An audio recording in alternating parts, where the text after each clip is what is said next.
Hello everyone, आज हम calculate करेंगे अननोन अमीनो एसिड का मॉलिक्यूलर मास। एक क्वेश्चन आपको दिया है, when a solution of 0.094 gram of an unknown amino acid was treated with nitrous acid, 10.8 ml of nitrogen gas was obtained at STP. Calculate the molecular mass of amino acid. Amino acid का molecular mass calculate करना है। अपन unknown amino acid को ही ले लेते हैं। मान लीजिए ये एक अननोन अमीनो एसिड है, ठीक है।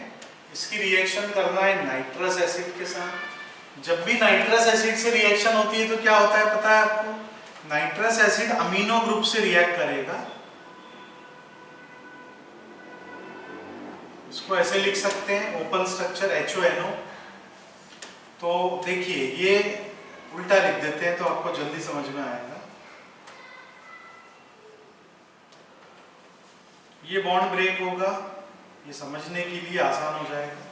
इधर OH ग्रुप जुड़ जाएगा, ये नाइट्रोजन इवॉल्व हो जाएगी N2 और वाटर मॉलिक्यूल निकल जाएगा। तो यहाँ बन रहा है वाटर प्लस नाइट्रोजन और OH ग्रुप जुड़ गया इससे।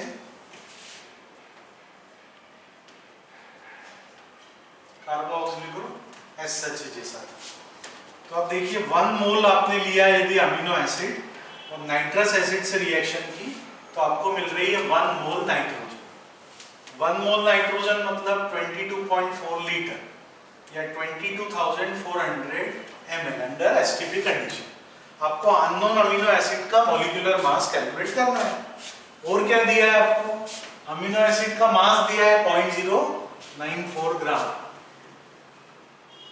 मास ऑफ अमीनो एसिड ये दिया हुआ है, अननोन अमीनो एसिड का मास 0.094 ग्राम।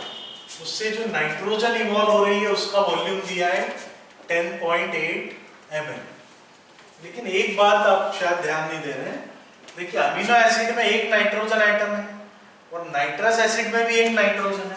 यहाँ जो नाइट्रोजन इवॉल्व हो रही है उसका सोर्स आधा अमीनो एसिड और आधा नाइट्रस एसिड है, क्योंकि इसमें दो एटम है। एक एटम मिल रहा है अमीनो एसिड से, एक एटम मिल रहा है नाइट्रस एसिड से। तो volume of nitrogen obtained from amino acid, amino acid से जो नाइट्रोजन मिलेगी वो क्या होगा? क्योंकि वो एक ही नाइट्रोजन एटम मिल रहा है अमीनो एसिड से।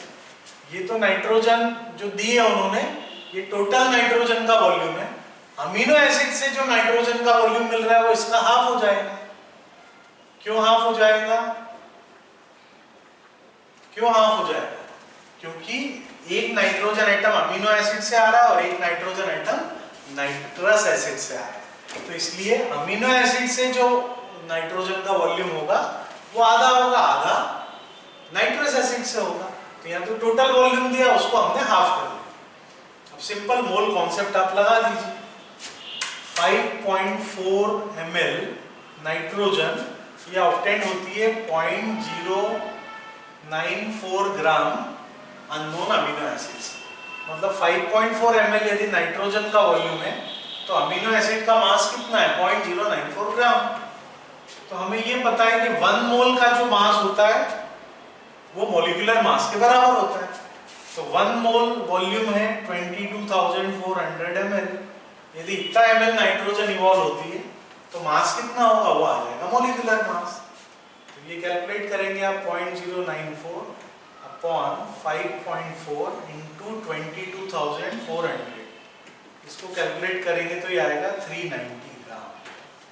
ये है अननोन अमीनो एसिड का मॉलिक्यूलर मास। समझ में आया कैसे किया? अमीनो एसिड की नाइट्रस एसिड से रिएक्शन की, नाइट्रोजन इवॉल्व हुई। 1 मोल अमीनो एसिड से 1 मोल नाइट्रोजन आपको मिल रही है। नाइट्रोजन में दो नाइट्रोजन एटम में एक आ रहा है अमीनो एसिड से, एक आ रहा है नाइट्रस एसिड से। तो जो आपको मास दिया अमीनो एसिड का, नाइट्रोजन का वॉल्यूम दिया है 10.8 ml। हमने अमीनो एसिड से जो वॉल्यूम मिल रहा है नाइट्रोजन का, उसके लिए टोटल वॉल्यूम को हाफ कर लिया, क्योंकि एक एटम मिल रहा है केवल अमीनो एसिड से। तो इतने ml नाइट्रोजन मिल रहा है 0.094 ग्राम अमीनो एसिड से। तो हमें कैलकुलेट करना है मॉलिक्यूलर मास। इतना वॉल्यूम 1 मोल नाइट्रोजन का वॉल्यूम है, इसके लिए जो मास आएगा वो मॉलिक्यूलर मास के बराबर होगा। समझ में आया? बिल्कुल इजी है। Love you all, take care.